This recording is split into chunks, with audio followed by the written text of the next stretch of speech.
Hey everybody, welcome back to my channel. My name is Stephanie. Welcome if this is your first visit.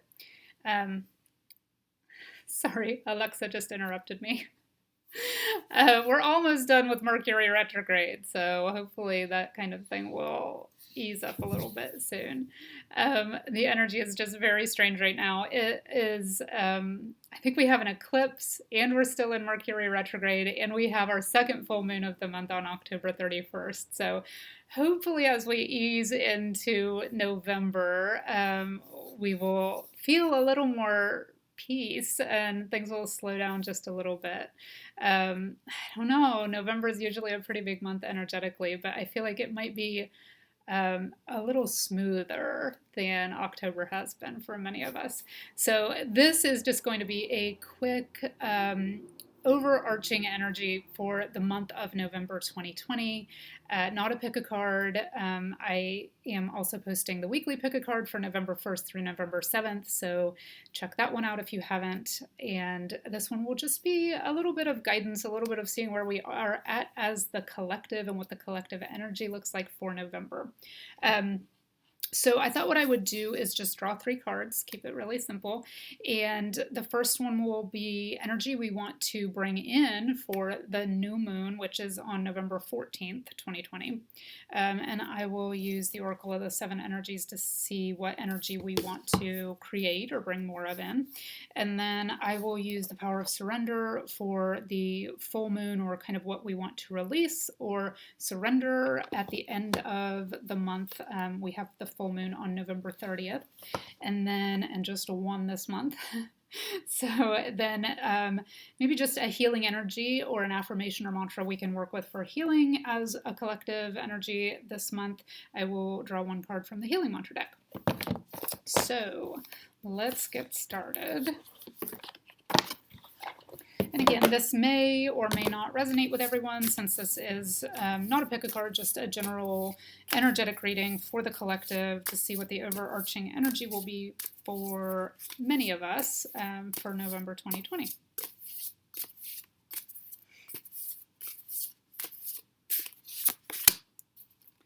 Okay.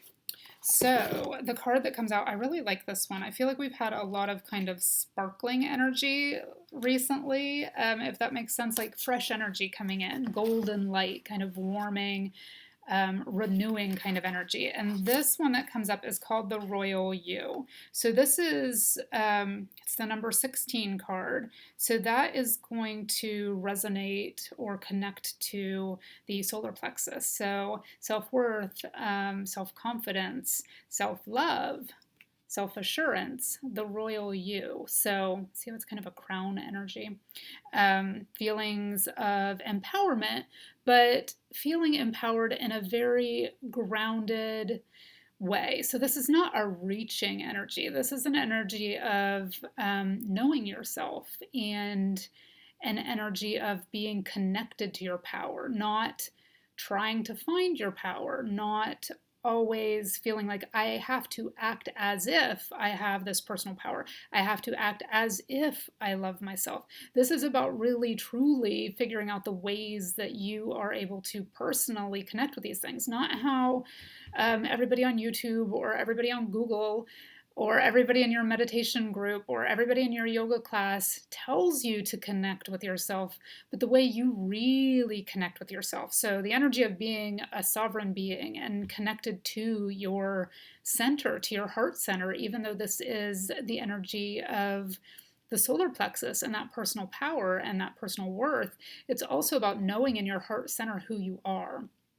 So it's about self-awareness, I guess, is what I want to say this month. So the energy that we want to manifest more of, the energy we want to focus on creating as a collective and as a whole and as humanity, is this connection to ourself of self-awareness, because we are better able to serve others and raise the vibration of humanity when we are connected to ourselves in a really strong way, when we know who we are.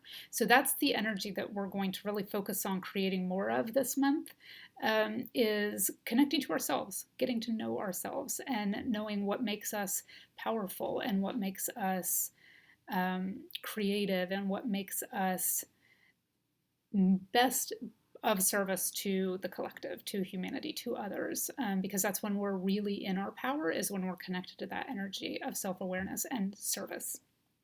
So that is the energy we want to create more of this month. And then let's look at the end of the month. And again, the new moon, I feel like that's kind of the whole month, that energy we want to focus on. But the new moon is the 14th, so it may feel especially strong. You may find yourself really wanting to connect with yourself on a deeper level mid-month. So then the 30th, we'll see what comes up for release and surrender. Okay, so the one that comes up, and actually one flew out too. Let's see what that is. Okay, so the one that popped up a couple times that I'm going to take is surrender your belief in scarcity. So this comes up again at the end of the month, which is interesting. You know, a lot of us have had job loss, or things have changed, or, you know, we're self-employed and business is slower because people just aren't, you know, spending money on themselves as much because their jobs are in precarious situations. A lot has changed in the past 8 or 9 months. So that can have some of us, you know, living in a bit of a lack mentality. And I'm not negating that these are real things. You know, as humans, having a human experience in a physical body, we have to pay our bills. So it's not like I'm saying just walk around going, la, la, la, everything's fine. But we need to not dwell in that fear-based energy, is what this is saying. Surrender your belief in scarcity. Things are going to get better. It may not even be affecting you as much as you're afraid it's affecting you. And that could be a really big thing for many people in the collective energy, especially empathic people who are affected by the collective energy from that big energy that less aware people are engaging in, or even aware people are engaging in, just because it's easy to go to the fear-based places when things are not going smoothly. This is also the month of the elections here in the United States, and that is creating a lot of tension, a lot of stress for many people, and a lot of fear-based energy about what the future is going to look like here in the US. So this is about letting go of fear-based energy, knowing that everything is for a reason globally. And sometimes the scariest things are the things that lead to the most change. So just knowing that we, you know, don't have control over this, there is a divine plan. Surrender to that divine plan, and surrender your belief in scarcity, whether that's on a bigger level or it's on a very personal level, and know that the one thing is that this is a common thing right now. So, you know, it's not you against everyone else. This is a time to kind of rework how we look at things. What do we want to do as a career? Do we want to be self-employed? Would we feel better if we were working for an employer? Or is it the opposite? Are we ready to let go of that because, you know, benefits at places and retirement may not look the same in the future? Are we ready to follow our dream and work for ourselves? So really about seeking guidance from our inner self and from higher spiritual authorities, and surrendering that belief in scarcity, because the message I keep being given is everybody's in the same boat right now. So this is the perfect time to create change, both on a global level and on a personal level. So this says the universe is asking you to open to the infinite nature of abundance. In this way, you can remove blocks in your life and succeed beyond your wildest dreams. And the message I get when I look at this card is it's time to unload your baggage. If you look at this and how that backpack he's wearing is probably bigger than he is, probably weighs more than he does. So the message I get when I see this is it's time to unload your baggage. It's time to just slip your arms out of that backpack you've been toting around. And what it's filled with are all these what ifs. What all of these potential catastrophic negative scenarios that, you know, maybe your life isn't great financially right now, or maybe your job is at kind of a crossroads and things are changing. But we don't have to add fuel to the fire by focusing on that. Use it instead as a time to connect with what you do want to create for the future. And as soon as you kind of take that monkey off your back and unload that baggage, then you are better able to create the future you do want. So, you know, we can't take that with us and move into the future. We have to let it go. And then let's see, one more. Let's do a healing mantra card for everyone for the month of November.